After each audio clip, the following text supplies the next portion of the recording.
अगर ज़्यादा महिलाएं लीडर बने तो क्या दुनिया में ज़्यादा शांति होगी?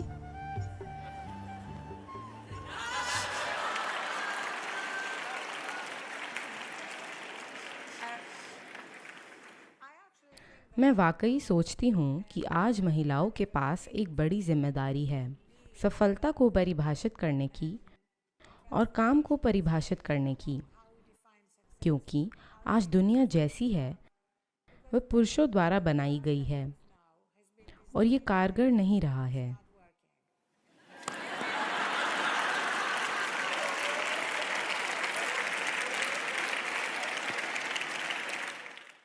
कुछ अच्छे पुरुष भी हैं जो बहुत ज़रूरी हैं,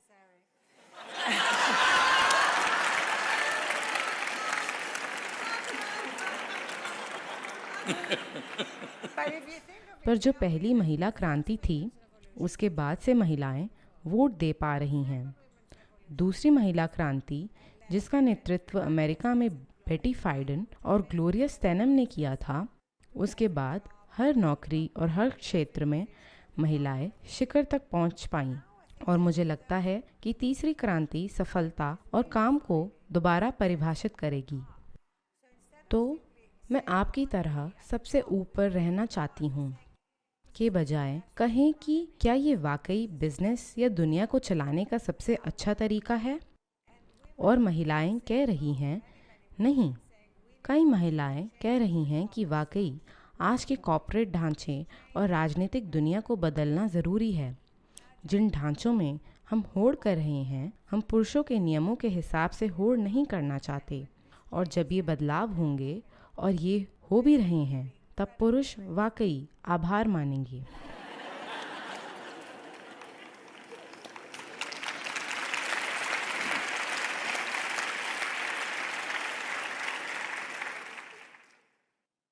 जीवन ऐसे बना है कि जिस प्रकृति में हम जीते हैं उसमें पुरुष प्रकृति और स्त्री प्रकृति है।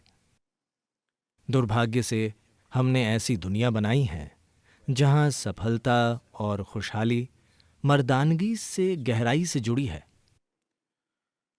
यानी आपको समझना चाहिए कि मैं पुरुष और महिला की नहीं बल्कि पुरुष प्रकृति और स्त्री प्रकृति की बात कर रहा हूं। एक पुरुष जब चाहे और जितना चाहे उतने स्त्री प्रकृति के विचार और स्त्री प्रकृति की भावनाएं रख सकता है। एक स्त्री भी पुरुष की तरह पुरुष प्रकृति के विचार और पुरुष प्रकृति की भावनाएं रख सकती है, अगर स्थिति की मांग हो या ऐसे काम की जरूरत हो तो। अभी हमने ऐसी शिक्षा प्रणालियां बनाई हैं जो बिल्कुल मर्दाना हैं, जिनसे महिलाएं भी तैयार हो रही हैं, चाहे आपको पसंद हो या ना हो।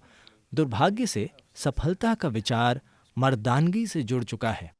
सफलता चाहने वाले लोग, यहाँ तक कि महिलाएं भी ऐसे होती जा रही हैं, जो मानवता के लिए एक बड़ा नुकसान है।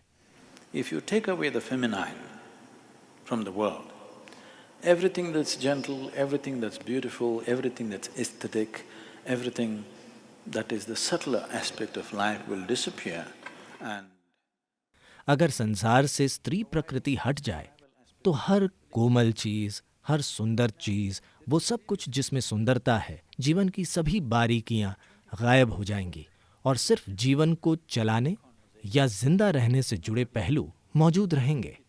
फिलहाल ये एक गंभीर चिंता है।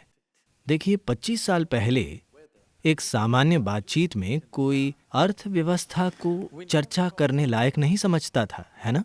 हम मौसम और शहर की मसालेदार चीजों की बात करते थे, न कि अर्थव्यवस्था की बातें। आज हर बातचीत में अर्थव्यवस्था की बात हो रही है। अर्थव्यवस्था यानी जीवन चलाने के तरीके। ये पूरी तरह पुरुष प्रकृति का स्वभाव है। मैं ये नहीं कह रहा कि महिलाएं जीवन नहीं चला सकती। मेरा मतलब पुरुष और स्त्री से नहीं, बल्कि पुरुष प्रकृति और स्त्री प्रकृति से है। अगर समाज इतना ज्यादा मर्दाना बन जाएगा तो स्त्री प्रकृति मिट जाएगी। समाज की कोमल और सुंदर चीजें महिलाओं में भी गायब हो जाएंगी, क्योंकि जब ये तय हो जाता है कि सफलता का सिर्फ यही तरीका है, तो महिलाएं भी उस हिसाब से खुद को ढाल लेंगी, जो मुझे लगता है कि हो रहा है। और कई महिलाओं की पुरुष प्रकृति पुरुष की तुलना में ज्यादा मजबूत और क्रूर हो रही है। ऐसा हो रहा है, इससे दुख होता है। क्या मैं अपने जीवन से कुछ साझा कर सकता हूं? जब हम बड़े हो रहे थे, मेरे पिता डॉक्टर थे। वे चीजें लाते थे। मेरी माँ ने कभी 1 रुपया नहीं कमाया, पर ऐसा कभी नहीं था कि क्योंकि वे नहीं कमाती तो वो कुछ कम है। नहीं, वे सबसे मूल्यवान व्यक्ति थीं। मेरा बचपन ऐसा था, मैं पूरे सम्मान के साथ कह रहा हूं कि मेरा जीवन ऐसे विकसित हुआ था कि मैं बहुत आसानी से अपने पिता के बिना जी सकता था, पर मैं अपनी माँ के बिना अपने जीवन की कल्पना नहीं कर सकता। उन्होंने कभी कुछ नहीं कमाया, पर वो जरूरी नहीं है। पैसा कहाँ से आता था उससे कोई फर्क नहीं पड़ता था, पर घर कैसे चलाया जाता था वही सब कुछ था। मैं आपको सरल बातें बताता हूं। वे घर में सिलाई, कढ़ाई, खाना पकाना सब कुछ करती थीं, क्योंकि वे नहीं चाहती थीं कि कोई और उनके पति और बच्चों के लिए वो काम करें। वे सब कुछ करना चाहती थीं।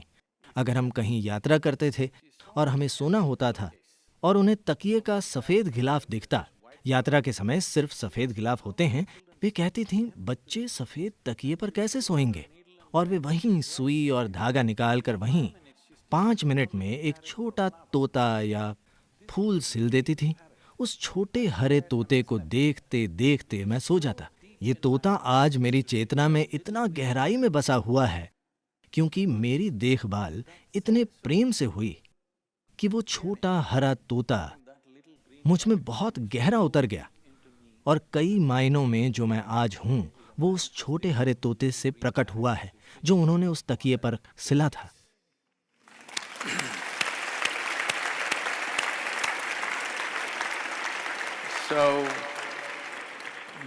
यही स्त्री प्रकृति है। मैं ये नहीं कह रहा कि सभी सिलाई करें, मैं ये कह रहा हूं वो भावना, स्त्री प्रकृति की भावना, और वो जरूरी है।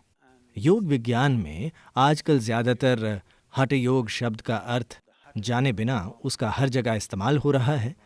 हठ का अर्थ है ह का अर्थ है सूर्य, ठ का अर्थ है चंद्रमा, यानी अपने अंदर पुरुष और स्त्री प्रकृतियों को संतुलित करना।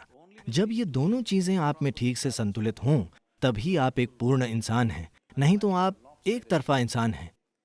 आदि योगी जिन्होंने योग की शुरुआत की थी, मुझे पता है कैलिफोर्निया में आपको लगता है मैडोना ने की थी।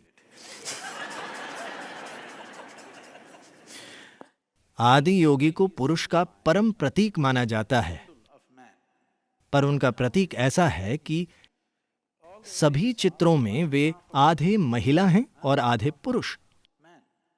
वे परम पुरुष हैं, पर आधे महिला हैं और आधे पुरुष, क्योंकि एक सच्चे इंसान में पुरुष प्रकृति और स्त्री प्रकृति में संतुलन होता है।